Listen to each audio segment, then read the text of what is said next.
Let me call our meeting to order. Thank you for coming this morning. Also, as your co-host last night, I want to thank you for coming last night. We all had a very good time. We know it's a good time when the caterers leave before the guests do.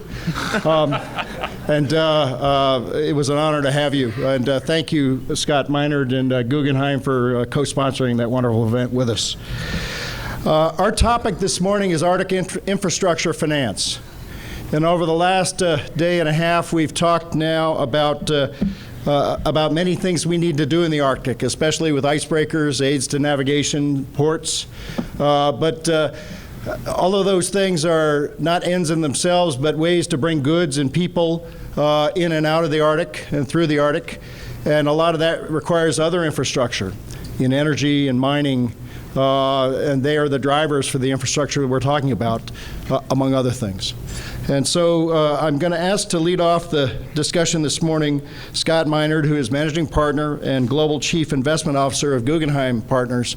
And if he does get an email about the markets in the middle of the meeting, he's leaving just for that, not for any question you might be asking him. Scott, thank you very much.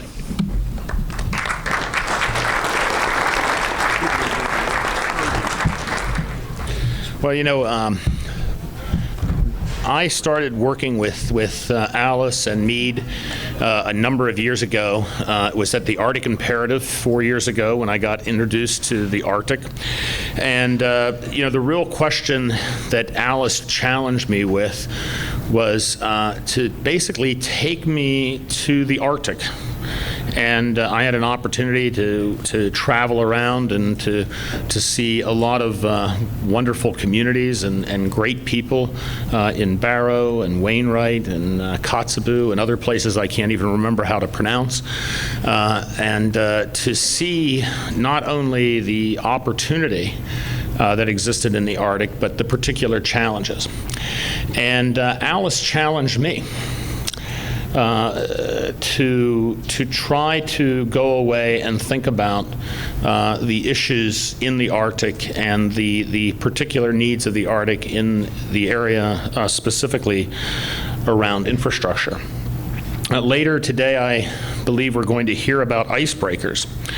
As many of you and I am of the opinion that the infrastructure needs are vast and the demand a framework for new investment at a scale that we really haven't contemplated before. And so I'd like to walk you through the work that a number of us have undertaken. Meade and I have had the privilege to serve together in the World Economic Forum on the Global Agenda Council for the Arctic. And also Felix Schuete's here. Felix is a member of that committee also, and I'm not sure, Meade, if we have anyone else here who's on the committee. No? Okay. But what we focused on was the limitless opportunity in the Arctic. And this broke down into basically four categories: shipping, energy, ocean resources, and environmental protection. First and foremost, our objective is to encourage sustainable economic development throughout the region and to help build resilient societies within a framework of economic development. The Arctic brings with it great opportunities in the area of shipping. Potentially 5% of all global trade can run through the Arctic by 2050. Energy, resources which sit in Alaska alone would make Alaska, if it were a nation, the 8th largest economy in the world. Ocean resources, coastal counties in the U.S. account for more than $6 trillion of U.S. GDP and 44 million jobs. The Arctic clearly faces great environmental risk, but we are convinced that through sound science combined with local knowledge and a sustainable approach to business, that we can forge a viable path forward for the future. The undertaking that we've begun is a private sector initiative. At the World Economic Forum, You can see that we have gathered with a group on the Global Agenda Council that come from all areas of the world in various disciplines, whether it's in science or environmental protection, industry, energy, shipping, and so forth. It is unreasonable to expect a purely governmental solution is going to provide all the needs for economic development in the Arctic. We believe that the public-private partnerships give us the best chance to a sustainable economies of scale in the Arctic. It is not reasonable to expect a purely government solution. As Klaus Schwab has said, global issues are interrelated, and multiple stakeholder responses like public-private partnerships bring innovative solutions to the table. Once again, while we believe that the private sector has much to add, it cannot do it alone.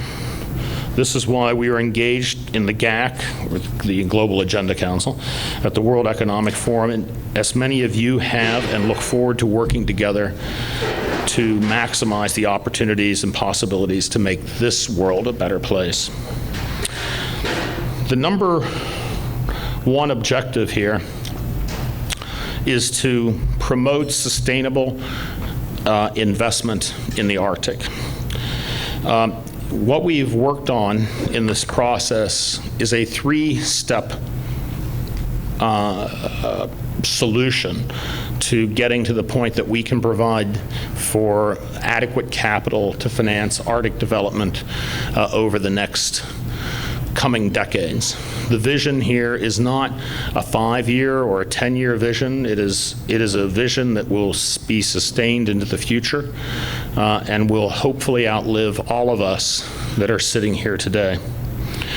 The first step in trying to develop a plan for economic development in the Arctic through investment in infrastructure was to design an investment protocol. And that protocol was really put in place and is being developed to address the concerns that various constituents have about economic development in the Arctic. So when we established the protocol, we brought together a number of stakeholders and have had an ongoing dialogue to try to identify areas of common agreement, which can essentially raise the bar in the Arctic in terms of doing sustainable, responsible economic development. The first objective in the Arctic Investment Protocol will be to divide a code of conduct for responsible economic development. This will help ensure private sector organizations are doing the right things for the right reasons. It's intended to be measurable as a series of goals against which we would be evaluated. It is intended to hold us accountable to a pragmatic set of goals, and it is responsible Arctic development should adhere to these 6 main objectives. The first would be to build resilient societies through economic development. The data that we look at here from the World Economic Forum shows us that the output per capita of GDP is heavily affected by the amount of infrastructure investment in economies around the world. The development of infrastructure in the Arctic will raise incomes in the Arctic region and help build more productive, healthy, and prosperous lifestyles. Okay, let's see. We want to respect and directly engage Indigenous people as part of this process. The 4 million people of the Arctic must be engaged in the future development of their home. Like any other emerging economy, the perspective and participation of the local communities and the Indigenous population is vital, and we are taking steps to ensure that this is a vital part of the process. 3, we will protect and preserve the complex and unique environment of the Arctic. We will pursue development in a manner that protects and preserves the complex and unique environment of the Arctic. That includes both a deep understanding of the sensitive ecology of the Arctic and also the historical patterns that have left the scars on the region. 4, a commitment to responsible and accountable business practices. International organizations have pioneered standards of responsible development, and the protocol is informed based on these. We are committed to responsible and accountable business practices that have been developed in line with organizations like the International Finance Corporation, performance standards on environmental and social responsibility, principles for responsible investment, and the World Bank. 5, respect for science and traditional ecological knowledge. We will always proceed with respect for science and ecology in mind. Our friends in the sciences can guide us to what the future Arctic will be like, while our work with local communities and populations will ensure that the history and culture of the region continues to flourish.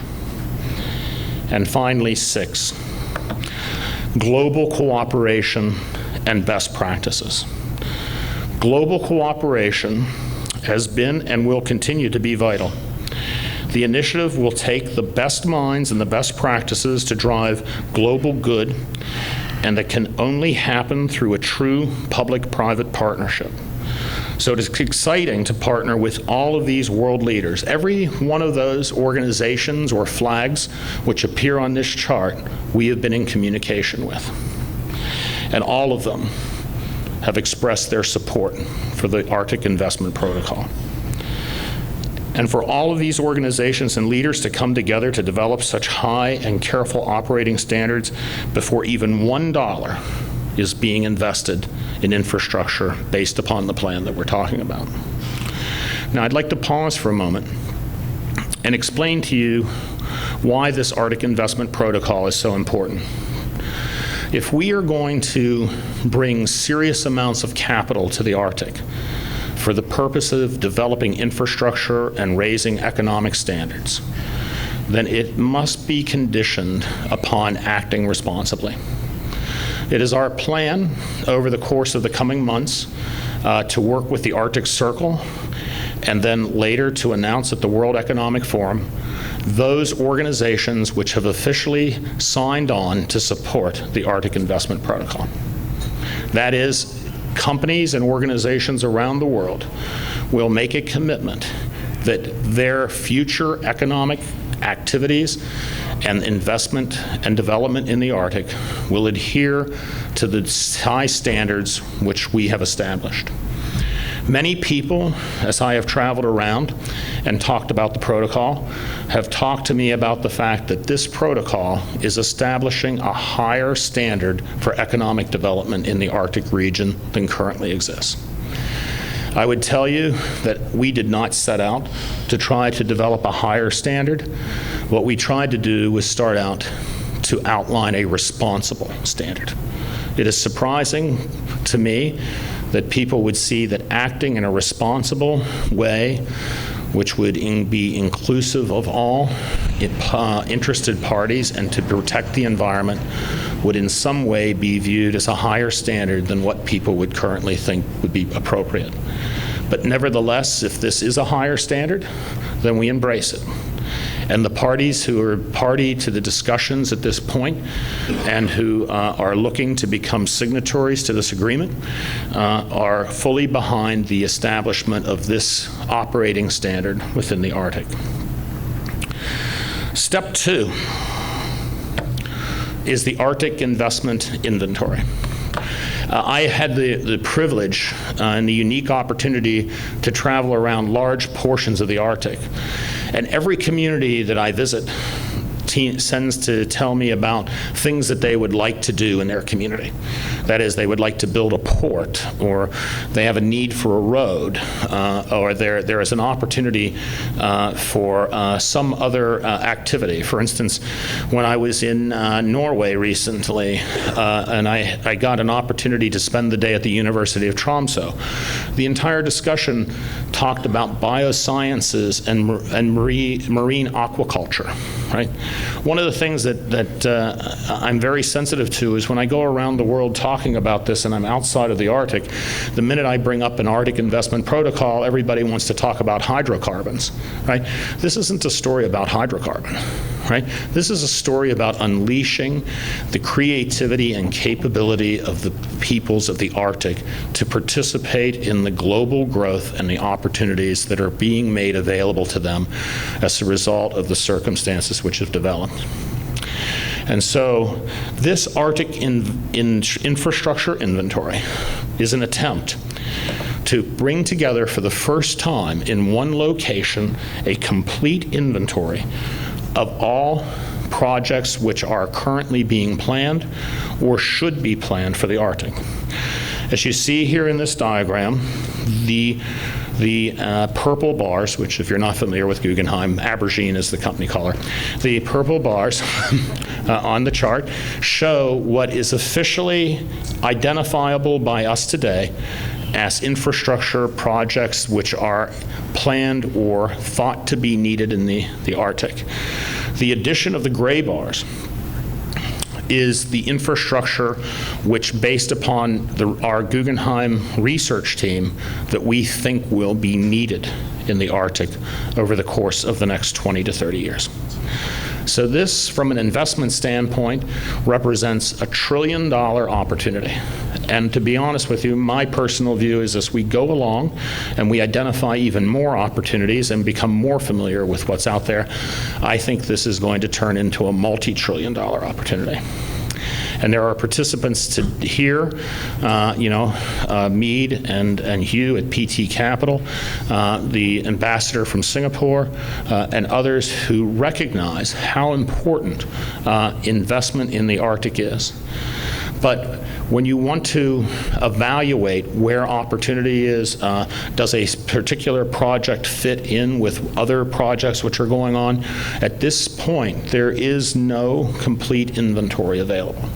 However, we are working full-time at Guggenheim to come up with a full inventory of infrastructure needs and opportunities in the Arctic, which will become a permanent and growing database which will be available to all parties in terms of evaluating where opportunity exists for economic development.